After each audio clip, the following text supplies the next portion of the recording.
আশুরা শব্দটি যেখান থেকে উৎপত্তি, যে আরবি শব্দ আশারা থেকে, যে আশারা শব্দ অর্থ দোষ, যে দোষ মহরম, সফর, রবিউল আউয়াল সব মাসে আছে, জানুয়ারি, ফেব্রুয়ারি সব মাসে সেই দোষ আছে। কিন্তু এই দোষ দ্বারা 61 হিজরিতে দোষী মহরম যে শাহাদাতে কারবালার যে শিক্ষা, যে তাৎপর্য, সেটা কখনো প্রকাশ পায় না। অবৈধ দ্বারা দুনিয়াতে কায়েম করার জন্য মূলত এক কুফরি চক্র, এক কুফরি সাধনা। এমত অবস্থায় দোষী মহরমের মূল শিক্ষা, চেতনা, লক্ষ্য, উদ্দেশ্য সমগ্র মানবমণ্ডলীকে জানানোর জন্য দোষী মহরমকে মুসলিম জাতির ইমানের শহীদ দিবস এবং সমগ্র মানবমণ্ডলীর অস্তিত্ব রক্ষার শহীদ দিবস হিসেবে আল্লামা ইমাম হায়াত ঘোষণা করেছেন। আজকে দোষী মহরমের শিক্ষা দুনিয়ার বুকে না থাকার কারণে আজকে সিরিয়া, ফিলিস্তিন, ইয়েমেন সহ সারা দুনিয়া জুড়ে আজকে যত ধ্বংসযজ্ঞ আছে, যত অন্য অবিচার, শহীদ, দোষতা, হিংসতা, পাশবতা আছে, তার মূল দায়ী দোষী মহরমের শাহাদাতে কারবালার শিক্ষা না থাকার কারণে, মানবতা, রাষ্ট্র, খেলাফত, ইনসানিয়াতের দুনিয়া, রাষ্ট্র বিশ্ব না থাকার কারণে। তো এমত অবস্থায় এই বাংলাদেশ সহ সারা দুনিয়াকে উদ্ধারের জন্য আজকে চলমান যে এই কাফির ইজিদ মুয়াবিয়া বাহিনীর এই অবৈধ অ্যাক্টিভিটিস কারণে যে প্রতিষ্ঠিত যে দুই অপরাজনীতি, যে ধর্মের নামে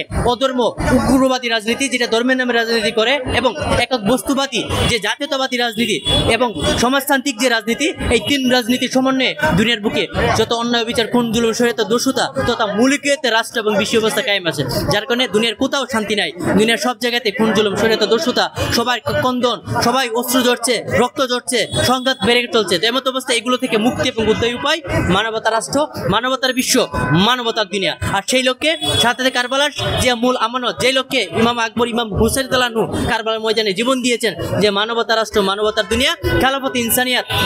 রক্ষা করা, কায়েম করা। আর সেই শিক্ষা দুনিয়ায়, সেই শিক্ষা চেতনায়, সেই দিশা দর্শন নিয়ে মূলত এই যুগে বিশ্ব সুন্নি আন্দোলন, বিশ্ব ইনসানিয়াত বিপ্লব। তো শাহাদাতে কারবালার লক্ষ্য বাস্তবায়নের জন্য আমরা সমগ্র দেশবাসী ও সমগ্র মুসলিম মিলাতকে আমরা বিশ্ব সুন্নি আন্দোলন, বিশ্ব ইনসানিয়াত বিপ্লব ঐক্যবদ্ধ হয়ে শাহাদাতে কারবালার যে আমানত, খেলাফত, ইনসানিয়াত প্রতিষ্ঠা করা তথা বিশ্ব ইনসানিয়াত বিপ্লবের মাধ্যমে মানবতার রাজনীতির মাধ্যমে মানবতার রাষ্ট্র বিশ্ব করার জন্য আল্লামা ইমাম হায়াতের মাধ্যমে আমরা আহ্বান জানাচ্ছি। এবং তার পাশাপাশি আরেকটা জিনিস জানাচ্ছি, আজকে দোষী মহরম আসলে আমরা দেখি কিছু মুনাফেক চক্রকে এই মহরমের আনন্দ উৎসব, নববর্ষ পালন করার জন্য